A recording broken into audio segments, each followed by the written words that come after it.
Good morning. Welcome to Spiritual Insights for Everyday Life. Today I want to talk about a rather fraught topic, and that is gender relations. When I was growing up, we had a house full of books. There were books everywhere, and there were particularly books in the living room, a whole wall full of them. Serious classics, fairy tales, which I read all of, and also there was James Thurber, the American humorist. I remember pulling the book off the shelf, Men, Women, and Dogs, which was a book full of cartoons. And I don't remember most of them, but there was one series that, to my young mind, was both funny and weird, and that was a series of cartoons about the war between men and women, featuring actual pitched battles between armies of men and armies of women fighting each other. Well, we have been having a bit of conflict in the gender area for quite some time now, and I thought that maybe today I would say something about what is actually going on, because it can seem almost as though everything is breaking down and we have chaos and conflict and things will never be the same. And in fact, they never will be the same, because we are going through a period of major change when it comes to gender relations.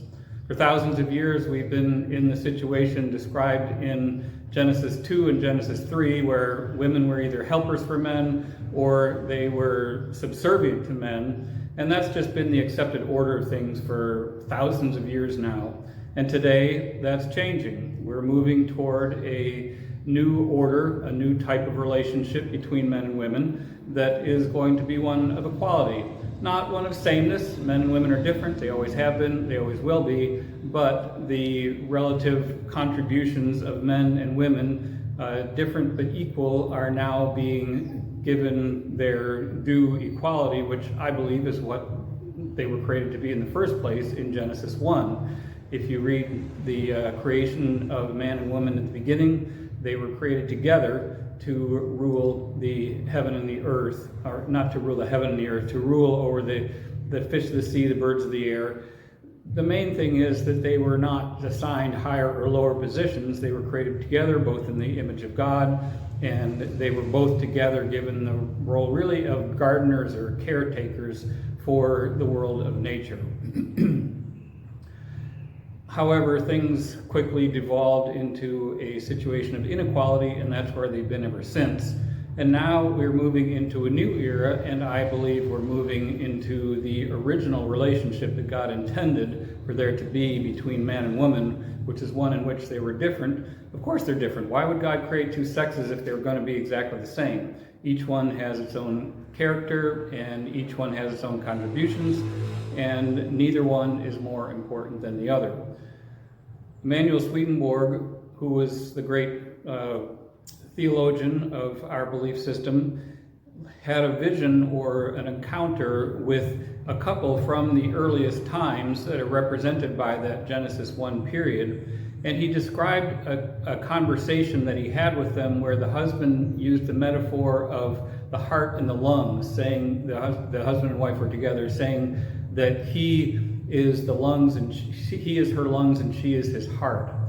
And it got me to thinking, do we argue about which one is better or which one is greater or which one is the leader, the heart or the lungs? No, because it would be a silly argument, because they're both essential to the working of the body. The lungs collect oxygen from the air, they pass it on to the heart, and it pumps it around the body to give life to the body. So I believe that the relationship between man and woman is similar to that. It's not a matter of one being greater than the other. The heart doesn't sit around trying to say, well, I'm better than you, lungs, and the lungs don't say, I'm better than you, heart. They each do their own function, and they work together in order to accomplish something that neither one of them could accomplish on their own. And I believe that's where we're moving.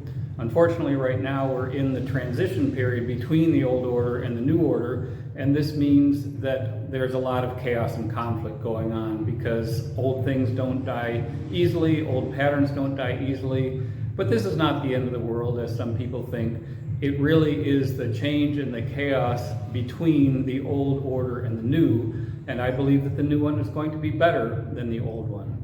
I would invite you to read the article that I'll link in the description here for a little bit more on this.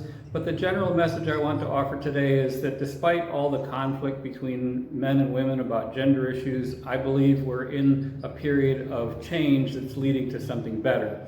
And I think that something better is a state in which men and women the differences will be recognized, but also each one will be valued for what it can contribute to the whole. Men and women each have something to offer, and when we work together, each standing our own 2 feet, but contributing what we have to offer, then we have a greater relationship with one another, we have a greater society, and we have a greater world.